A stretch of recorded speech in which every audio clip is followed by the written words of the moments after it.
ദൈവനാമത്തിന് മഹത്വമുണ്ടായിരിക്കട്ടെ. നിനക്കെൻ്റെ കൃപ മതി, എന്തെന്നാൽ ബലഹീനതയിലാണ് എൻ്റെ ശക്തി പൂർണ്ണമായും പ്രകടമാകുന്നത്. എൻ്റെ പേര് അഖില. ഞാൻ എറണാകുളം നോർത്ത് പറവൂരിൽ നിന്നാണ് വരുന്നത്. ഇതെൻ്റെ അമ്മ ഷീല. ഞാനിവിടെ 2019 ആദ്യമായിട്ട് ഞാൻ കൃപാസനത്തിൽ വരുന്നത്. ഞാൻ ഒരു നേഴ്സാണ്. ഞാൻ നേഴ്സിംഗ് പഠിച്ചുകൊണ്ടിരിക്കുന്ന ഒരു സമയത്താണ് എൻ്റെ ഫ്രണ്ട്സിൻ്റെ കൂടെ ഞാനിവിടെ ആദ്യമായിട്ട് വരുന്നത്. ആ ഒരു സമയത്ത് പരിശുദ്ധ അമ്മ പ്രത്യക്ഷപ്പെട്ട ഒരു പുണ്യഭൂമിയാണ് ഇതെന്ന് എനിക്കറിയില്ലായിരുന്നു. എല്ലാവരുടെയും കൂട്ടത്തിൽ വന്ന് പ്രാർത്ഥിച്ച് പോവുകയാണ് ഉണ്ടായത്. അതിനുശേഷം ഞാനിവിടെ വരുന്നത് എനിക്കൊരു പ്രതിസന്ധി നേരിട്ടപ്പോഴാണ് ഞാൻ അമ്മയെ തേടി ഇവിടെ വന്നത്. എനിക്ക് ആദ്യമേ പറയാനുള്ളത് എനിക്ക് കിട്ടിയ ഒരു രോഗസൗഖ്യത്തെക്കുറിച്ചിട്ടാണ്. ഞാൻ എൻ്റെ നേഴ്സിംഗ് പഠനം കഴിഞ്ഞിരിക്കുന്ന ഒരു സമയത്ത് എൻ്റെ റൈറ്റ് ഹാൻഡിൻ്റെ ആക്സിലയിലായിട്ട് ഒരു ചെറിയ ലംബ് മാതിരി വന്നിട്ടുണ്ടായിരുന്നു. ഞാൻ അത്ര കാര്യമായിട്ടൊന്നും എടുത്തിട്ടുണ്ടായിരുന്നില്ല. ഒരു 2-3 വീക്സൊക്കെ കഴിഞ്ഞപ്പോഴത്തേക്കും അവിടെ കുറച്ച് ഡിസ്കളറേഷനും കാര്യങ്ങളൊക്കെ ഉണ്ടാവാൻ തുടങ്ങി. എനിക്കപ്പോൾ ഒത്തിരി പേടിയായി. ഞാനങ്ങനെ ഡോക്ടറെ കൺസൾട്ട് ചെയ്തു.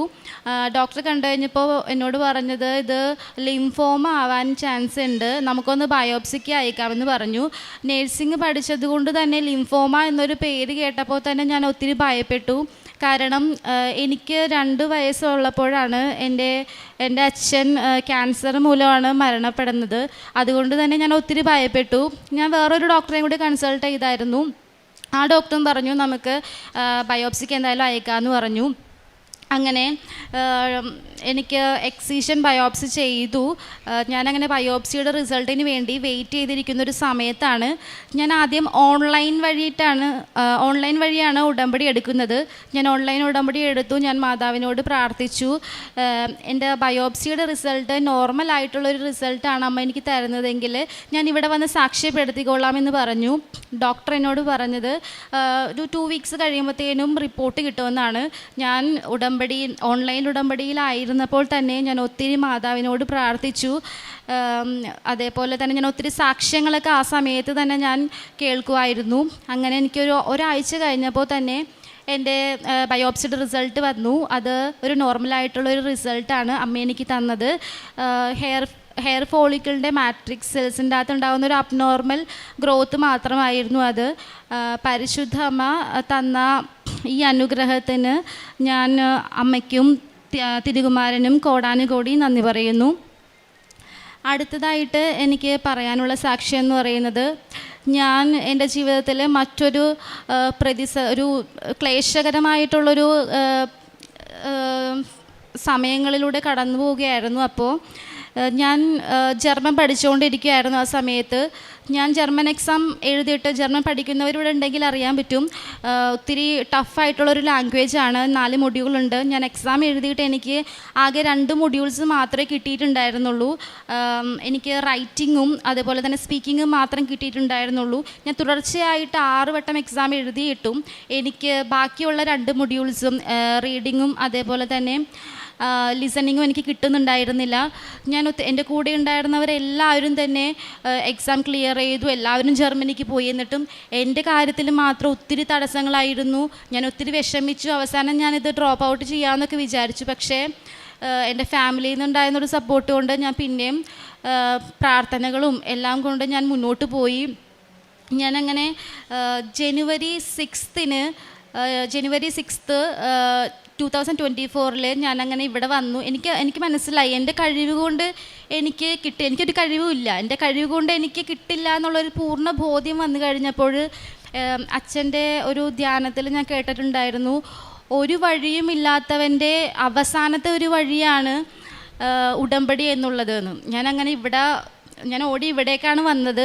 അങ്ങനെ ഞാൻ ജനുവരി 6 2024 തീർത്ഥാടന ഉടമ്പടി എടുത്തു. അമ്മയോട് ഞാൻ ഇവിടെ വന്ന് എൻ്റെ എല്ലാ കാര്യങ്ങളും ഞാൻ പറഞ്ഞിട്ട് പോയി. അങ്ങനെ ഉടമ്പടി എടുത്ത് പോയതിന് ശേഷം ആ സമയത്ത് തന്നെ എനിക്ക് 2 മൊഡ്യൂളുള്ളൂ. അപ്പോൾ അപ്പോൾ തന്നെ എനിക്ക് പല ഇൻ്റർവ്യൂ കോളുകളും 2 മൊഡ്യൂൾ വെച്ചിട്ട് തന്നെ പോകാൻ പറ്റുന്ന പല ഇൻ്റർവ്യൂ കോളുകളും എനിക്ക് പലയിടത്തുനിന്നും വരുന്നുണ്ടായിരുന്നു. അതേപോലെ തന്നെ ഞാൻ ഇവിടെ വന്ന് പോയതിനു ശേഷം തന്നെ എനിക്ക് സ്വപ്നത്തിൽ ഒരു സ്വപ്നം എനിക്ക് സ്വപ്നദർശനം ഉണ്ടായി. അമ്മ എനിക്ക് സ്വപ്നത്തിൽ കലണ്ടറിൽ ഒരു 7 എന്നൊരു ഡേറ്റ് അമ്മ എനിക്ക് കാണിച്ചു തരുന്നുണ്ടായിരുന്നു. അതേപോലെ തന്നെ ഒരു ദിവസം ഞാൻ ഉറങ്ങാൻ കിടന്നപ്പോൾ ഉറക്കത്തിൽ ഞാൻ അമ്മയെ സ്വപ്നം കണ്ടു. അമ്മ എൻ്റെ കട്ടിലിൽ വന്നിരുന്നിട്ട് അമ്മേനെ മടിയിലിരുത്തിയേക്കാണ്. ഞാൻ തിരിഞ്ഞു നോക്കുമ്പോൾ അമ്മ എന്നെ നോക്കി ചിരിച്ചുകൊണ്ടിരിക്കുന്നൊരു ഇതാണ് ഞാൻ കണ്ടത്. ഞാൻ സ്വപ്നത്തിൽ തന്നെ ഒത്തിരി ഞാൻ ഒരു കോരിത്തരിച്ചാണ് ഇരുന്നിരുന്നത്. ഇപ്പോഴും എനിക്ക് പറയുമ്പോൾ എൻ്റെ മനസ്സിൽ ആ ഒരു കോരിത്തെരിപ്പ് വന്നുകൊണ്ടിരിക്കുകയാണ്. ഞാനത് ഇവിടെ ഇരിക്കുന്നവർക്ക് അത് അനുഭവിച്ചിട്ടുണ്ടെങ്കിൽ ഞാൻ പറയുന്നത് എത്രത്തോളം ആണെന്നുള്ളത് നിങ്ങൾക്ക് മനസ്സിലാക്കാൻ സാധിക്കും. അതേപോലെ തന്നെ പല തവണയായിട്ട് അമ്മ സ്വപ്നങ്ങളിൽ കൂടി അമ്മ എന്നോട് സംസാരിക്കുന്നുണ്ടായിരുന്നു. എനിക്കോരോ വചനങ്ങൾ അമ്മ എനിക്ക് തരുന്നുണ്ടായിരുന്നു. ഞാനങ്ങനെ ഉടമ്പടിയിൽ ഉറച്ചു വിശ്വസിച്ചു, ഉടമ്പടിയിൽ പറയുന്ന കാര്യങ്ങളും നിബന്ധനകളും എല്ലാം പാലിച്ചു. ഞാനങ്ങനെ 7ാമത്തെ വട്ടം ഞാൻ ഇവിടെ വന്ന ജോസഫ് അച്ഛനെ കണ്ട് ബ്ലെസ്സിങ്സ് വാങ്ങിച്ച് ഞാൻ 7ാമത്തെ വട്ടം എക്സാം എഴുതാൻ വേണ്ടി പോയി. എക്സാം എഴുതി എക്സാമിൻ്റെ സമയത്ത് ഞാൻ നേർച്ച വസ്തുക്കളായിട്ടുള്ള ഉപ്പും തൈലവും തേനും എല്ലാം ഉപയോഗിച്ചിട്ടുണ്ടായിരുന്നു. അതുപോലെ തന്നെ കാശിരൂപം എല്ലാം കൊണ്ടുമാണ് ഞാൻ എക്സാമിന് പോയത്. ഈശോനെ മാതാവിനെ മുറുകെ പിടിച്ചുകൊണ്ട് ഞാൻ എക്സാം എഴുതി.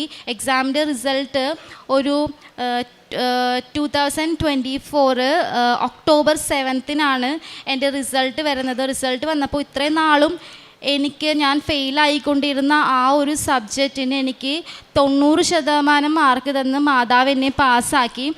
അതിന് ഞാൻ പരിശുദ്ധ അമ്മയ്ക്കും തിരുകുമാരനും കോടാനുകോടി നന്ദി പറയുന്നു. പിന്നീട് എനിക്ക് ഇൻ്റർവ്യൂ ആണ് കിട്ടാനുണ്ടായിരുന്നത്. ഇൻ്റർവ്യൂവിന് എനിക്ക് ഒത്തിരി തടസ്സങ്ങൾ നേരിട്ടിട്ടുണ്ടായിരുന്നു. എൻ്റെ 2 മൊഡ്യൂൾസ് ഞാൻ ആദ്യം 1 വർഷം കഴിഞ്ഞിട്ടുണ്ടായിരുന്നു എൻ്റെ സർട്ടിഫിക്കറ്റ്. അപ്പോൾ പല ഇൻ്റർവ്യൂസ് കിട്ടുമ്പോഴും അവർ പറഞ്ഞിരുന്നത് എൻ്റെ സർട്ടിഫിക്കറ്റിൻ്റെ 2 വാലിഡിറ്റി കഴിഞ്ഞു പോയി, അതുകൊണ്ട് ഇൻ്റർവ്യൂ എനിക്ക് ക്യാൻസലായി പോവുമായിരുന്നു. പിന്നെ അതേപോലെ തന്നെ ഞാൻ ഡയറക്റ്റായിട്ട് കുറേ സ്ഥലത്തേക്ക് ജർമ്മനിയിലുള്ള സ്ഥലത്തേക്ക് ഇൻ്റർവ്യൂസിന് വേണ്ടിയിട്ട് എൻ്റെ ആപ്ലിക്കേഷൻസൊക്കെ അയക്കുമ്പോഴും എല്ലാ സ്ഥലത്തുനിന്നും എനിക്ക് റിജക്ഷൻ വന്നുകൊണ്ടിരുന്നു. അപ്പോൾ എനിക്ക് മനസ്സിലായി എൻ്റെ ഉടമ്പടിയിൽ എന്തോ ഒരു കുഴപ്പം വന്നിട്ടുണ്ടെന്ന് എനിക്ക് മനസ്സിലായി. ഞാനങ്ങനെ കൂടുതൽ കാരുണ്യ പ്രവർത്തികൾ തീക്ഷ്ണതയോടുകൂടി ചെയ്യാൻ തുടങ്ങി. അപ്പോൾ എനിക്ക് മാതാവായിട്ട് തന്നെ എനിക്ക് ഓസ്ട്രിയ എന്നൊരു കൺട്രി എനിക്ക് കാണിച്ചു തന്നു. ഞാനങ്ങനെ എനിക്ക് ഒരു ഓസ്ട്രിയയുടെ ഒരു ഏജൻസിയെ ഞാനങ്ങനെ കോണ്ടാക്റ്റ് ചെയ്തു. എനിക്ക് അവരായിട്ട് കോണ്ടാക്റ്റ് ചെയ്തപ്പോൾ തന്നെ അവരെനിക്ക് ഇൻ്റർവ്യൂ പ്രിപ്പറേഷൻ ക്ലാസ്സുകളൊക്കെ തന്നു. അങ്ങനെ ഏപ്രിൽ 7 2025 എനിക്കൊരു ഇൻ്റർവ്യൂ ഓസ്ട്രിയയുടെ നടക്കുകയുണ്ടായി. ആ ഇൻ്റർവ്യൂവിൻ്റെ സമയത്താണെങ്കിലും ഞാൻ ഉടമ്പടി തിരി നീലയും പച്ചയും തിരിയും എൻ്റെ ഇൻ്റർവ്യൂ ഓൺലൈൻ ഇൻ്റർവ്യൂ ആണ് ഞാൻ അറ്റൻഡ് ചെയ്തത്. ഞാൻ ഇരിക്കുന്നിടത്ത് തന്നെ തിരി 2 കത്തിച്ച് വെച്ചിട്ടുണ്ടായിരുന്നു. അതുപോലെ എൻ്റെ ഉടമ്പടിയുടെ നിറച്ച വസ്തുക്കളായ ഉപ്പും തൈലവും തേനും എല്ലാം ഞാൻ ഉപയോഗിച്ച് കാശുരൂപം എല്ലാം മുറുകെ പിടിച്ചുകൊണ്ടാണ് ഞാൻ ഇൻ്റർവ്യൂ അറ്റൻഡ് ചെയ്തത്. ഇൻ്റർവ്യൂ കഴിഞ്ഞൊരു 2 hours കഴിഞ്ഞപ്പോൾ തന്നെ അവർ സെലക്റ്റായി എന്നൊരു മെസ്സേജ് എനിക്ക് അയച്ചു. പരിശുദ്ധ അമ്മയും തിരുകുമാരനും എനിക്ക് എൻ്റെ കഴിവ് കൊണ്ട് അല്ല ഇതെനിക്ക് കിട്ടിയെന്നുള്ളൊരു പൂർണ്ണ ബോധ്യമുണ്ട്. പരിശുദ്ധ അമ്മ തന്ന ഈ അനുഗ്രഹത്തിന് ഞാൻ കോടാനുകോടി നന്ദി പറയുന്നു. പിന്നെ ഇപ്പം ഞാനിവിടെ നിൽക്കുന്നത് എൻ്റെ കയ്യിൽ എൻ്റെ വിസ അടിച്ച് വന്നിട്ടുണ്ട്. ഈ മാസം 29 നെക്സ്റ്റ് വീക്ക് ഞാൻ ഓസ്ട്രിയക്ക് പോവുകയാണ്. പിന്നെ അടുത്തതായിട്ട് എനിക്ക് പറയാനുള്ളത് എൻ്റെ അമ്മയുടെ ഒരു സാക്ഷിയാണ്. എൻ്റെ അമ്മയ്ക്ക് യൂട്രസിൽ 2 ഫൈബ്രോയിഡ് ഉണ്ടായിരുന്നു. അപ്പോൾ നല്ല രീതിക്ക് തന്നെ അമ്മക്ക് ബ്ലീഡിങ് ഉണ്ടായിരുന്നു. അമ്മയുടെ നിൽക്കാൻ പറ്റാത്ത തരത്തിലുള്ള നിൽക്കാനും ഇരിക്കാനും ഒക്കെ കഴിയാത്ത തരത്തിലുള്ള ഒരു ബ്ലീഡിങ് ആണ് അമ്മയ്ക്ക് ഉണ്ടായിരുന്നത്. അപ്പോൾ ഡോക്ടർ സർജറിയൊക്കെ ചെയ്യണമെന്ന് പറഞ്ഞിട്ടുണ്ടായിരുന്നു. ഞാൻ എപ്പോൾ ഇവിടെ വരുമ്പോഴും ഞാൻ അമ്മയും കൂട്ടിയിട്ടാണ് ഇവിടെ വരാറ്. അമ്മയ്ക്ക് ഞാൻ നേർച്ച വസ്തുക്കളെല്ലാം അമ്മയുടെ വയറ്റിൽ തൈലം അമ്മയുടെ വയറ്റിൽ തൂത്ത് ഞാൻ പ്രാർത്ഥിക്കുമായിരുന്നു. അതേപോലെ തന്നെ ഉപ്പും തേനും ഞാൻ അമ്മക്ക് കഴിക്കാൻ കൊടുക്കുമായിരുന്നു. അതിൻ്റെയൊക്കെ ഫലമായിട്ട് അമ്മയ്ക്കിപ്പോൾ സ്കാൻ ചെയ്തപ്പോൾ അമ്മയുടെ ഉണ്ടായിരുന്ന ഫൈബ്രോയിഡൊക്കെ ചുരുങ്ങി ചെറിയൊരു ഇതിലേക്കായി. ബ്ലീഡിങ് എല്ലാം കംപ്ലീറ്റ് ആയിട്ട് അമ്മക്ക് നിന്നു. എൻ്റെ അമ്മയ്ക്കും നൽകിയ ഈ അനുഗ്രഹത്തെ ഓർത്ത് ഞാൻ ഈശോയ്ക്കും അമ്മ മാതാവിനും കോടാനുകോടി നന്ദി അർപ്പിക്കുന്നു. അടുത്തതായിട്ട് എനിക്ക് പറയാനുള്ളത് ഞാൻ ചെയ്ത കാരുണ്യ പ്രവൃത്തികളെ കുറിച്ചിട്ടാണ്. ഞാൻ നേഴ്സിംഗ് കഴിഞ്ഞതിന് ശേഷം ഞാൻ വർക്ക് ചെയ്തിട്ടില്ല, അതുകൊണ്ട് തന്നെ എനിക്ക് ഇൻകം കാര്യങ്ങളൊന്നും ഉണ്ടായിരുന്നില്ല. എൻ്റെ ഹസ്ബൻഡ് ജർമ്മനിയിലാണ്, അവിടെ മാസ്റ്റേഴ്സ് ചെയ്യുകയാണ്. അപ്പോൾ ഹസ്ബൻഡ് എൻ്റെ ആവശ്യങ്ങൾക്കായിട്ട് എനിക്ക് അയച്ചു തരുന്ന പൈസയിൽ നിന്നൊരു വിഹിതം എടുത്തിട്ട് ഞാൻ കാരുണ്യ പ്രവൃത്തികൾക്കായിട്ട് ഉപയോഗിച്ചിട്ടുണ്ടായിരുന്നു. ഞാൻ പൊതിച്ചോറുണ്ടാക്കി കൊടുക്കുമായിരുന്നു. അതുപോലെ തന്നെ എൻ്റെ വീടിനടുത്ത് ഒരു കെയർ ഹോം ഉണ്ടായിരുന്നു, അവിടെ പോയിട്ട് അവർക്ക് ആവശ്യമുള്ള സാധനങ്ങളെല്ലാം വാങ്ങിച്ചു കൊടുക്കുമായിരുന്നു. അതുപോലെ തന്നെ എൻ്റെ നേരെ ആരാണോ ഒരു ആവശ്യമായിട്ട് വരുന്നത് അവർക്ക് വേണ്ട കാര്യങ്ങൾ എൻ്റെ കഴിവിൽ പറ്റുന്ന മാതിരി ഞാൻ ചെയ്തു കൊടുക്കുമായിരുന്നു. പിന്നെ പ്രേക്ഷിത പ്രവർത്തനമായിട്ട് ഇവിടെ നിന്ന് കിട്ടുന്ന പത്രം ഞാൻ പ്രാർത്ഥിച്ച് എല്ലാ പത്രത്തിൻ്റെ അകത്തും ഞാൻ തൈലം തൂത്ത് വിശ്വാസ പ്രമാണം ചൊല്ലി പ്രാർത്ഥിച്ച് ഇത് അർഹതപ്പെട്ടവരുടെ കൈകളിലേക്ക് എത്തിക്കണേ ഈശോയെ അറിയാനായിട്ട് അവർക്ക് എല്ലാവർക്കും സാധിക്കണേ എന്ന് പറഞ്ഞുകൊണ്ട് ഞാൻ കൂടുതലായിട്ടും രോഗികളുടെ ഇടയിലേക്കാണ് പത്രം കൊടുത്തിട്ടുണ്ടായിരുന്നത്. ആദ്യമൊക്കെ എനിക്ക് ഒത്തിരി അവഗണനകളെല്ലാം ഈ ആളുകളുടെ ഇടയിൽ നിന്നും വന്നിരുന്നു. പക്ഷേ എനിക്ക് പിന്നീട് മനസ്സിലായി നമുക്ക് സഹനങ്ങൾ കൂടുതൽ വരുന്നത് നമ്മൾ ഈശോയിലേക്ക് കൂടുതൽ അടുക്കാൻ വേണ്ടിയിട്ടാണെന്നുള്ളത് എനിക്ക് മനസ്സിലായി. പിന്നീടെല്ലാം ഞാൻ വളരെ സ്നേഹത്തോടു കൂടി എത്ര അപമാനങ്ങൾ സഹിക്കേണ്ടി വന്നാലും സാരമില്ല എന്നുള്ള രീതിയിൽ എല്ലാവർക്കും സന്തോഷത്തോടു കൂടി എൻ്റെ ഈശോയെ ഞാൻ കൊടുക്കാനായിട്ട് ശ്രമിച്ചു. എല്ലാത്തിനും മാതാവിനും ഈശോയ്ക്കും കോടാനുകോടി നന്ദി പറഞ്ഞുകൊണ്ട് എൻ്റെ സാക്ഷ്യം ഞാനിവിടെ സമർപ്പിക്കുന്നു. സങ്കീർത്തനങ്ങൾ 107:13. തങ്ങളുടെ കഷ്ടതയിൽ അവർ കർത്താവിനോട് നിലവിളിച്ചപേക്ഷിച്ചു, അവിടുന്ന് അവരെ ഞെരുക്കങ്ങളിൽ നിന്ന് രക്ഷിച്ചു. അഖില എന്ന ഈ അക്രൈസ്തവ മകളുടെ വളരെ സുന്ദരമായ അർത്ഥപൂർണമായ സാക്ഷ്യമാണ് നാം കേട്ടുകൊണ്ടിരുന്നത്. മകളുടെ ഓരോ വാക്കിലും വലിയ ദൈവസ്നേഹം നമ്മൾ അനുഭവിക്കുന്നുണ്ടായിരുന്നു. പരിശുദ്ധമായി എത്ര കണ്ട് മകളെ സ്നേഹിക്കുന്നു, ഈശോയുടെ എത്ര ആഴത്തിലുള്ള ബന്ധം മകൾക്കുണ്ട്. ആദ്യം പഠിച്ചിരുന്ന നാളുകളിൽ ഇവിടെ എത്തിയപ്പോൾ മുതൽ ജീവിതത്തിൻ്റെ ഏറ്റവും അത്യാവശ്യ നിമിഷങ്ങളിൽ വന്ന് ഉടമ്പടി എടുത്ത് ജീവിച്ചു തുടങ്ങിയ നാളുകളിലൊക്കെയും അമ്മയോടും ഈശോയോടുമുള്ള മകളുടെ വ്യക്തിപരമായ ബന്ധത്തെയാണ് ആ നിയോഗങ്ങൾക്കൊപ്പം നമുക്ക് കൈമാറിക്കൊണ്ടിരുന്നത്. അതുകൊണ്ട് അവളുടെ നിയോഗങ്ങൾ സാധിക്കുന്നതിനേക്കാൾ ഉപരി അവൾക്ക് ഈശോയോടും മാതാവിനോടുമുള്ള ബന്ധത്തെക്കുറിച്ചാണ് നമ്മുടെ ചെവികളിൽ എപ്പോഴും വന്നലച്ചുകൊണ്ടിരുന്നത്. അതെല്ലാവർക്കും എളുപ്പം സാധിക്കുന്നതല്ല.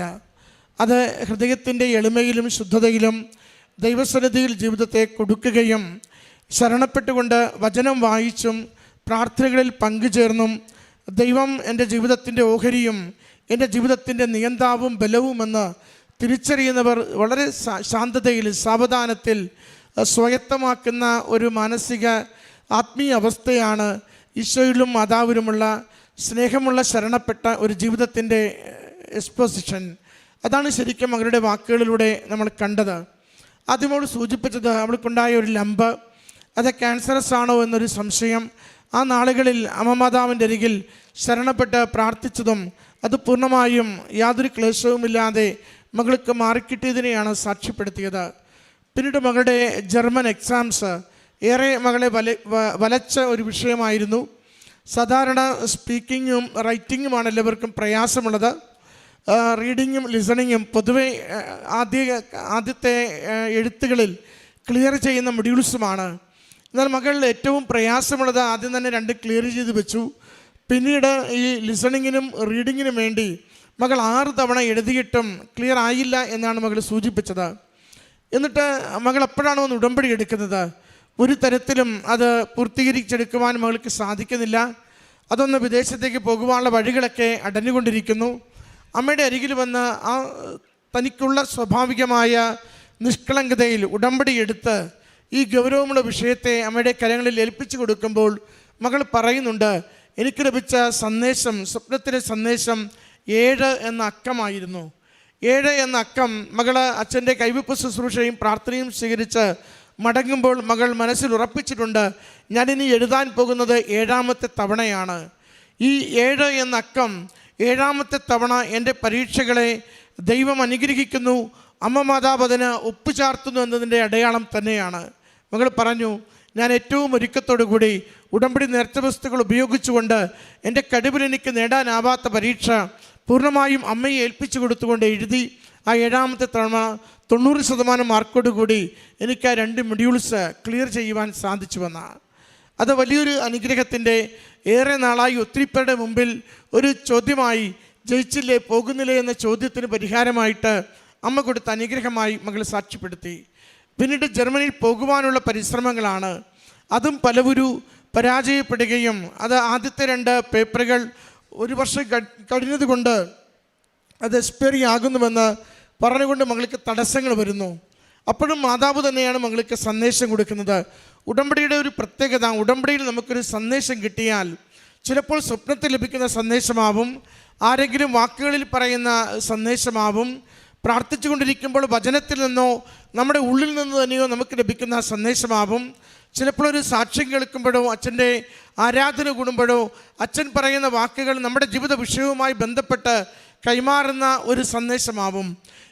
ഏത് തരത്തിൽ നമുക്കൊരു സന്ദേശം കിട്ടിയാലും നമ്മളൊരു നിയോഗം സമർപ്പിച്ച് പൂർണ്ണമായും നിഷ്കളങ്കതയിൽ വിശുദ്ധിയിൽ അമ്മ മാതാവിൻ്റെ അരികിൽ കൊടുത്തുകൊണ്ട് പ്രാർത്ഥിക്കുന്ന അവസരമാണെങ്കിൽ അത് നമ്മുടെ ആ നിയോഗത്തിൻ്റെ ഫലപ്രാപ്തിയുമായി ബന്ധമുള്ളതായിരിക്കും.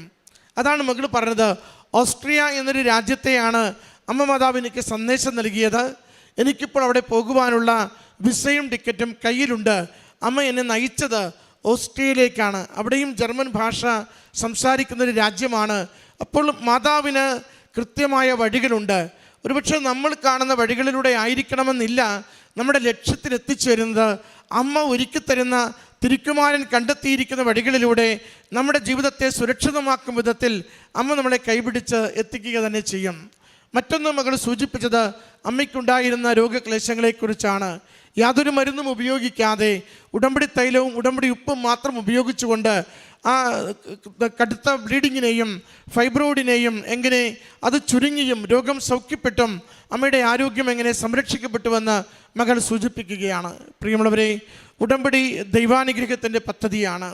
ഉടമ്പടി നമ്മുടെ ജീവിതത്തെ ദൈവസന്നിധിയിൽ എളിമപ്പെടുത്തിക്കൊണ്ട് ദൈവനാമത്തെ മഹത്വപ്പെടുത്തുവാൻ നാം ഈ ലോകത്തിൻ്റെ ശക്തികൾക്കപ്പുറം ദൈവശക്തിക്ക് ജീവിതത്തിൽ പ്രാധാന്യം കൊടുക്കുമ്പോൾ ദൈവം ഇടപെട്ട് നമ്മുടെ ജീവിതത്തിൽ നൽകുന്ന നന്മകളെക്കുറിച്ച് എന്നും ഓർക്കുവാൻ അവസരം ലഭിക്കുന്ന ഒരു പദ്ധതിയാണ്. അതുകൊണ്ട് ഓർക്കണമേ, ഏറ്റവും പ്രധാനപ്പെട്ടത് ഈശോയും മാതാവുമായി ഒരു അഭേദ്യമായ ബന്ധം ജീവിതത്തിൽ നെയ്തെടുക്കുക എന്നതാണ് ഉടമ്പടിയുടെ ഏറ്റവും പ്രധാനപ്പെട്ട ദൗത്യമെന്നത്. നമുക്ക് അമ്മ മാതാവിനോടും ഈശോയോടും നിരന്തരം സംസാരിക്കുവാൻ, സഹോദരങ്ങളെപ്പോലെ അമ്മയെപ്പോലെ പറയുവാൻ, ഇടപഴകുവാൻ നമുക്കൊരു വഴി തുറക്കുന്ന ബന്ധമുണ്ടാകുമെങ്കിൽ ജീവിതത്തിൻ്റെ ബാക്കി എല്ലാ മേഖലകളിലും വളരെ സ്മൂത്തായി പോകുന്നത് നമുക്ക് കാണാനാവും. അതുകൊണ്ട് നമ്മൾ നിയോഗങ്ങൾ അമ്മയുടെ കരങ്ങളിൽ ഏൽപ്പിക്കുമ്പോൾ അതൊരു അപരിചിതമായ ഏൽപ്പിക്കലുകളാവരുത്. അമ്മയ്ക്കും ഈശോയ്ക്കും സ്വന്തമായ വ്യക്തികൾ ഏൽപ്പിക്കുന്നത് പോലെ ഏൽപ്പിക്കുവാൻ നമുക്കൊരു കമ്മ്യൂണിക്കേഷൻ മാതാവിനോടും ഈശോയോടും നിരന്തരം ഉണ്ടാവണം. ഉടമ്പടിയിലൂടെ പരിശീലിക്കേണ്ടത് ഈ ഒരു ആത്മീയതയാണ്. എനിക്കെൻ്റെ അമ്മ മാതാവിനോടും ഈശോയോടും തുടർച്ചയായി കമ്മ്യൂണിക്കേഷനുള്ള ഒരു ജീവിതക്രമത്തിലേക്ക് നമ്മൾ മാറുക. അതിനാണ് നമുക്ക് ഒരു കരുത്തുറ്റ ആത്മീയ ജീവിതം വേണമെന്ന് പറയുന്നത്. ഒത്തിരി ലോകവിഷയങ്ങൾ നമ്മുടെ ജീവിതത്തിൽ ഇട്ടലച്ച് പാപത്തിൻ്റെയും പാപ വഴികളിലേക്കും ജീവിതം പോകുന്ന രീതിയിൽ നമ്മളെ തന്നെ വിട്ടുകൊടുക്കരുത്.